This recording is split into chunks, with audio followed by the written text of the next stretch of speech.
일개국녀에서 최고 권력자가 된 서태후. 한나라의 왕비였지만 무참히 시해된 명성왕후.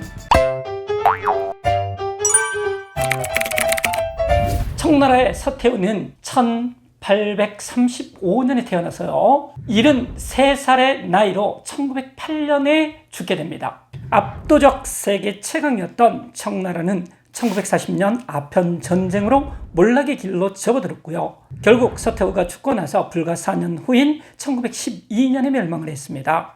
명성황후는 1851년에 태어나서 1895년 울미사변으로 시해가 되었는데요. 그때의 나이가 44살이었습니다. 1876년 강제로 개항을 한 조선은 왕후의 목숨도 보호하지 못할 만큼 허약했습니다. 결국 명성왕후가 시해되고 15년 후 조선은 일제의 식민지가 되고 말았습니다. 두 사람은 숨이 끊어져 가는 왕조를 살려내기 위해서 발버둥 치면서 노력을 했는데요. 결국 실패하고 말았습니다. 서태후는 어린 시절 아빠가 지방 관리였기 때문에 비교적 유복한 생활을 했다고 전해지고 있습니다.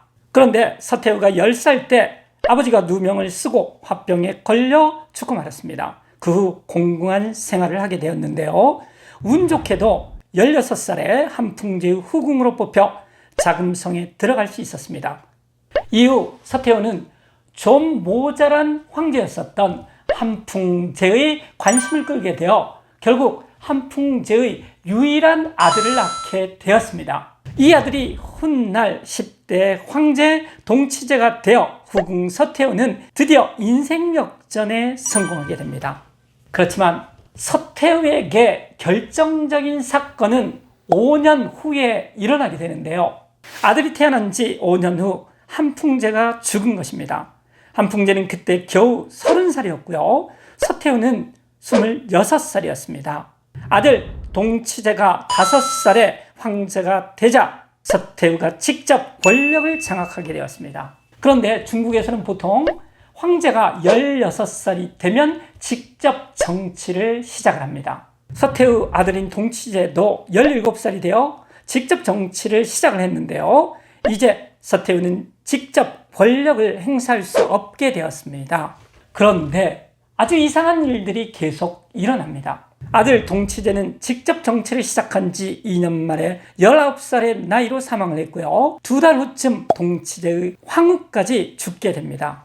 물론 이에 대해서 여러 가지 이야기들이 전해오고 있습니다. 서태후가 아들의 부부 생활까지 간섭을 해서 동치제가 기생집에 드나들다 성병으로 죽었고 며느리는 동치제의 아들을 임신했기 때문에 죽였다는 소문들 말입니다. 어쨌든 아들 동치제가 죽고 나서 서태후는 권력을 잃을 위기에 처했습니다. 그러나 서태후는 자신의 친여동생과 한풍제의 또 다른 동생 사이에서 태어난 4살짜리 조카를 재빨리 양자로 삼았습니다. 그리고 이 4살 코올리게를 황제로 즉위시키니 바로 11대 황제 광서제입니다. 그리고 서태후는 또다시 수렴청정을 시작했습니다. 그러나 세월은 또 흘러 광서제가 16살이 되어 직접 정치를 시작을 했고요. 차츰 서태후에게서 권력을 빼앗으려고 했습니다.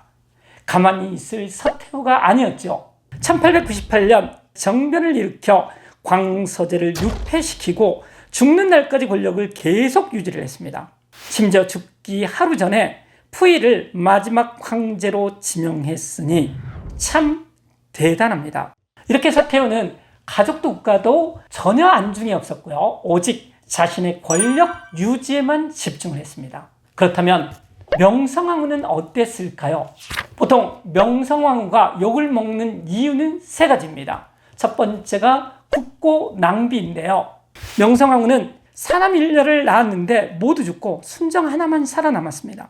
그런데 그 순정조차 천연도를 앓았고 몸이 매우 부실했습니다. 순정은 이후에도 계속 건강에 문제가 있어서 자식을 전혀 낳지 못했습니다. 엄마인 명성황후는 이 자식의 건강을 위해서 명산대천을 찾아다니며 기도를 드리게 했는데요. 여기에 수억량의 국고를 낭비를 했습니다. 특히 이무군란 때 도망가면서 자신을 도운 무당을 진령군에 봉했는데요. 이 무당이 명성황후를 등에 업고 사치와 낭비를 했습니다. 심지어 영민씨 종친회조차도 평생 과업에 씻을 수 없는 가장 큰 흠이라고 인정을 하고 있습니다. 이 모두가 자신과 가족만을 생각하는 이기주의 때문에 발생을 했습니다.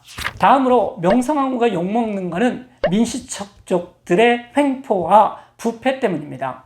이무군란 때 월급을 주지 않고 빼돌렸다가 구식 군인들에게 살해당한 민교모가 대표적입니다.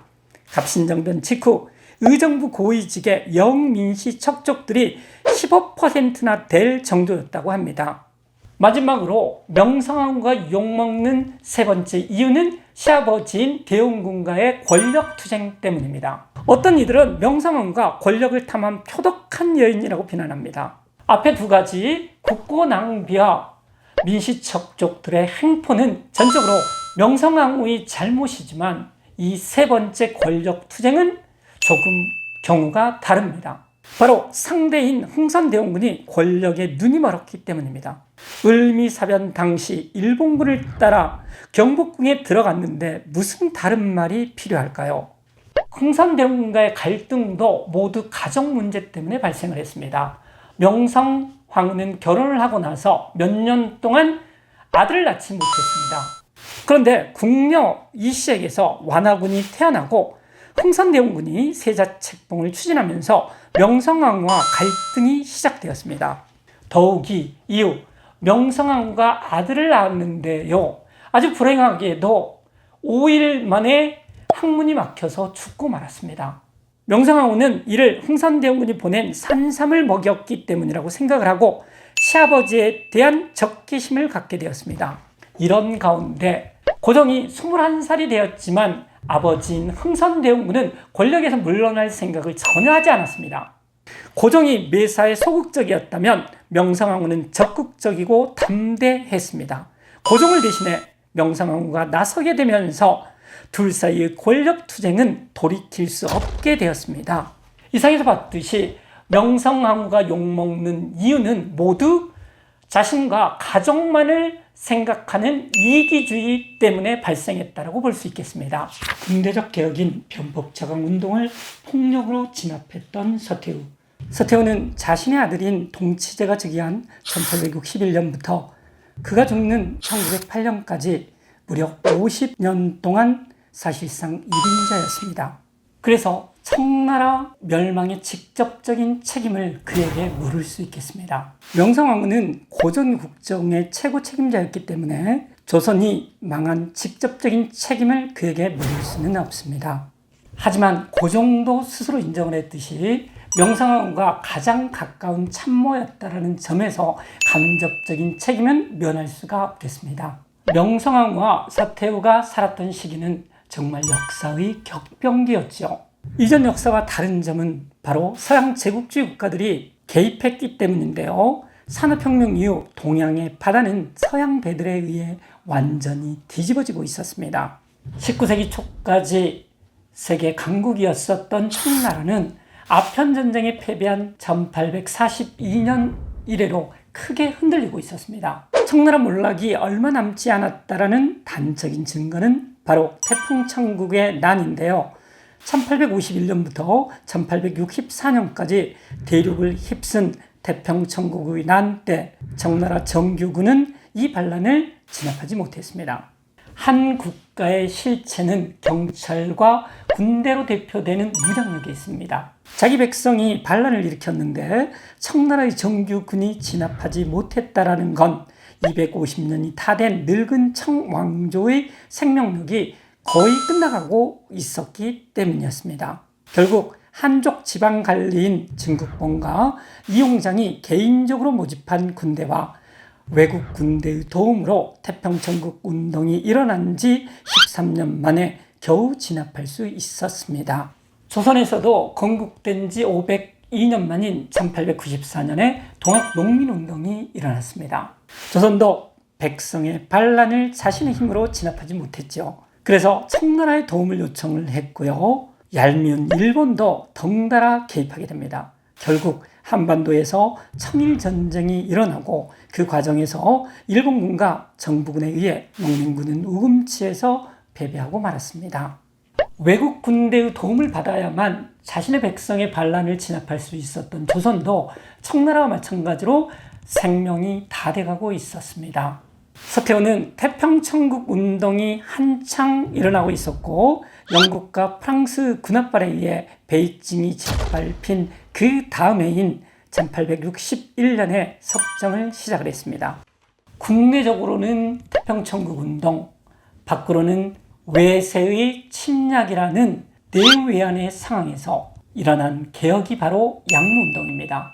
그 주도 세력은 태평천국 운동을 진압한 증국본과 이용장 등 한인 관료인데요. 태평천국 운동의 진압 과정에서 서양 무기 우수성을 확인한 것이 그 직접적인 계기가 되었습니다.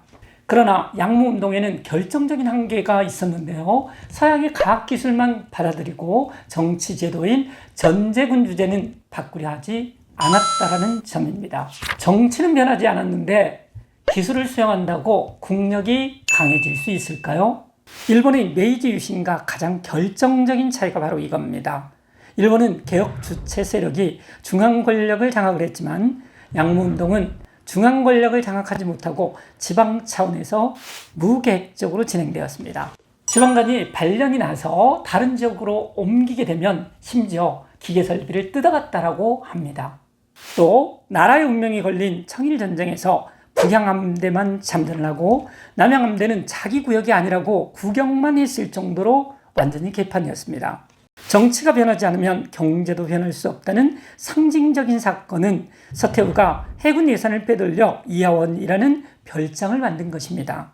30년간 진행된 양무운동이 거의 성과가 없었다라는 것은 청일전쟁의 패배로 드러나게 되었습니다.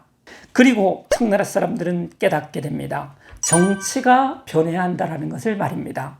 1898년 드디어 허수아비였었던 광서제가 캉류에이, 랑치차오 등과 함께 전면에 나서서 변법 자강운동을 전개를 합니다.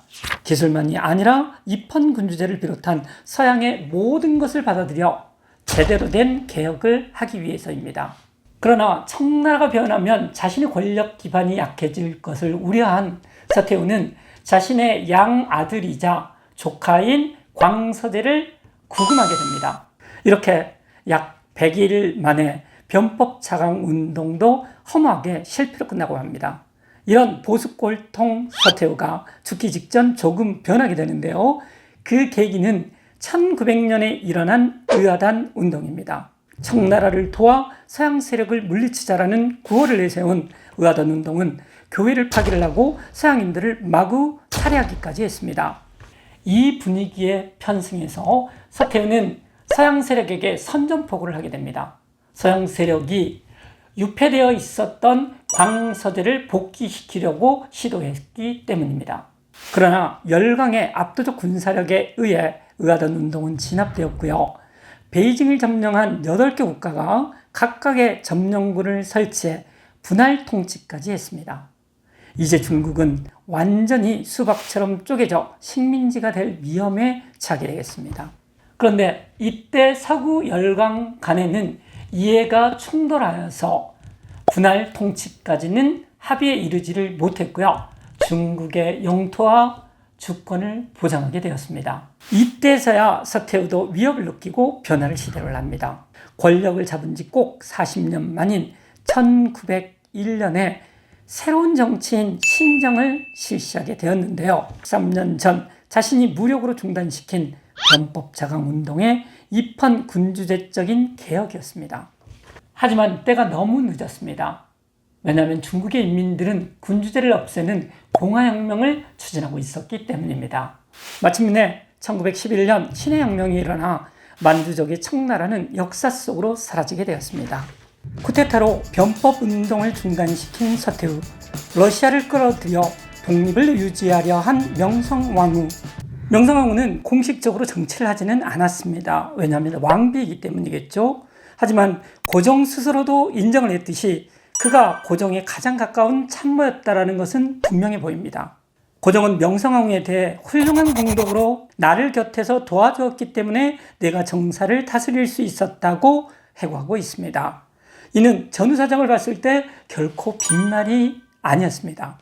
고종이 가장 결정적인 도움을 받았다라고 하는 분야는 바로 외교 정책인데요. 명성황후가 제시한 외교 정책의 핵심은 먼 나라를 끌어들여서 가까이 한다라는 것입니다. 이 정책에 따라 처음에 염두에 둔 나라는 미국이었죠. 이모군란과 갑신정변 이후 청나라의 간섭이 심해지자 먼저 미국에게 도움을 요청을 했습니다.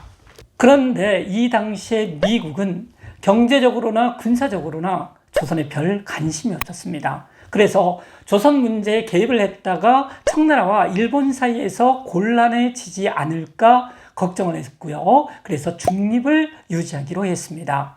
그러자 조선이 매달린 국가가 바로 문제의 러시아입니다. 이때 러시아는 명성황후가 말한 먼 나라는 사실 아니었죠. 왜냐하면 1860년에 청으로부터 연해주를 이미 획득을 했고요. 그래서 러시아와 조선은 육지로 국경을 17km나 접하고 있었기 때문입니다. 어쨌든 러시아에 대한 애처로운 짝사랑은 명성황후와 고종이 죽을 때까지 계속되었습니다. 그런데 러시아는 조선에게 구세주일 수 있을까요? 모든 외교 관계가 그렇듯이 러시아가 조선에 관심을 갖는 이유는 딱 하나, 오직 러시아의 국익 때문입니다. 당시 러시아의 최대 관심은 얼지 않은 항구, 즉 부동항을 획득해 해양국가로 발돋움하는 것이었습니다. 1860년에 이미 획득한 연해주의 블라디보스토크는 부동항으로서는 좀 만족스럽지 못했습니다. 따라서 중국의 요동반도나 한반도의 북부인 원산항에 관심을 갖고 있었습니다. 러시아는 1884년에 조선과 국교를 수립하면서 급속하게 가까워졌습니다. 그래서 두 번이나 조선과 비밀 군사협약까지 추진하게 되었는데요. 결국 이 사실이 들통이 나서 청해 압력으로 모두 실패하고 말았습니다. 조선과 러시아 관계의 결정적인 전환점은 바로 삼국 간섭이었습니다. 청일전쟁을 도발한 일본이 예상과 달리 아주 손쉽게 승리를 했고요. 시모노세키 조약을 맺었습니다. 이 조약에 의해 조선에서 청해 종주권이 부정되었고 일본이 요동반도까지 획득하게 되었죠. 바로 이 순간 러시아가 나타나게 됩니다. 그동안 러시아가 군침을 흘리고 있었던 요동반도를 일본이 획득을 했을 뿐만 아니라 만약 조선을 보호국으로 만든다 그러면은 연해주까지 위험해질 수 있기 때문입니다. 러시아는 프랑스와 독일을 끌어들여 이른바 러프독일 3국이 일본을 압박을 했습니다. 러시아 주장의 핵심은 요동반도를 일본 너희가 먹어서 동북아의 평화가 깨질 수 있어. 그러니 좋은 말 할 때 청에게 돌려줘 라는 것이었습니다. 일본으로서는 정말 억울할 수 있겠습니다. 너희가 뭔데 다 덤벼 라는 말이 목구멍까지 올라왔지만 그 말을 내뱉을 수가 없었습니다. 이때 일본이 러프독 3국을 상대한다라는 것은 누가 봐도 무리였죠. 그래서 정말 눈물을 머금고 요동반도를 청에 돌려줍니다. 바로 이 결정적인 장면을 보고서 명성황후와 고종은 확신을 하게 됩니다. 일본은 별것 없고 러시아가 최고라는 것을 말이죠. 그래서 오직 러시아에 기대는 외교 정책을 펼치게 됩니다. 명성황후 주도로 일본을 배척하고 러시아에 접근을 하자 일본이 1895년 을미사변을 일으키게 됩니다. 그리고 다음에 아간파천이 일어나면서 러시아를 통해 일본을 견제한다는 명성황후의 외교 정책이 성공한 것 같이 보였습니다. 그러나 일본이 뱉어낸 요동반도를 러시아가 조차하게 되면서 조선의 러시아 외교 정책은 파탄에 이르게 됩니다. 이제 요동반도의 리순항이라는 확실한 부동항을 획득한 러시아는 조선을 중립지대로만 만들면 되었습니다. 그래서 조선은 언제든지 버릴 수 있는 협상 카드가 된 셈이죠. 그래서 러일전쟁 직전에 일본이 러시아에게 제안을 하게 되는데요. 그 제안의 내용은 러시아 너희는 만주를 먹고 우리 일본은 조선을 먹겠다라는 것이었습니다. 이때 러시아가 소름 끼치는 역제안을 하게 되는데요. 그 내용은 북이 39도선을 경계로 위쪽은 중립지대로 만들고 아래는 일본 우위를 인정한다라는 것이었습니다. 다만 군사적으로 이용하면 안 된다라는 단서를 달고 있죠. 그러나 한반도가 있어야 일본은 대륙 침략을 할 수 있는 해양국이잖아요. 결코 이 제안을 받아들일 수 없었습니다. 그래서 결국 러일 전쟁이 일어났고 일본이 승리해 조선을 보호국으로 만들었습니다. 이렇게 러시아가 조선을 하찮은 협상 카드로 사용하고 있음에도 불구하고 이 사실을 전혀 모르고 있었던 고종의 러시아에 대한 짝사랑은 끝까지 계속이 되었는데요. 러일 전쟁에서 러시아가 패배를 한 이후에도 조선을 위해서 다시 전쟁을 하리라는 망상을 가지고 있었습니다. 사실 이때 러시아는 레닌이 군사적 봉건적 제국주의라고 할 만큼 아주 후진적이었습니다. 또한 러일 전쟁은 냉혹한 국제관계를 보여주고 있는데요. 러일 전쟁이 일어나기 직전 고종은 중립선언을 했습니다.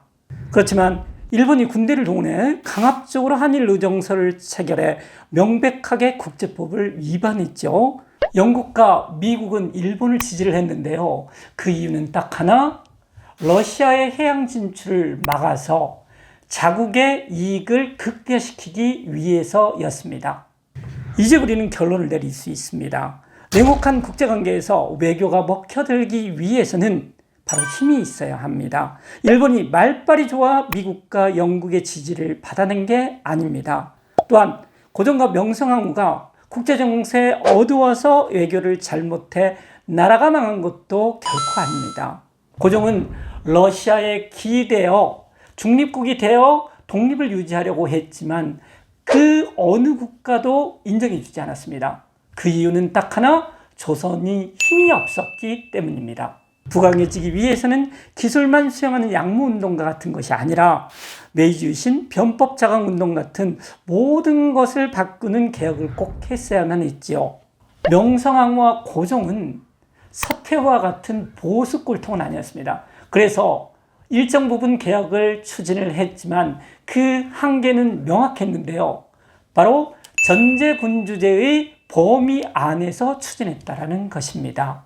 조선 개혁의 가장 큰 한계는 개혁을 추진할 주체 세력이 없다라는 점이었는데요. 명성황후처럼 민시척족을 끌어모아 개혁을 할 수는 결코 없었습니다. 이에 대해서는 다음 편에 일본을 설명을 하면서 더 자세하게 알아보도록 하겠습니다. 이번 시간은 이만 마치겠습니다. 감사합니다.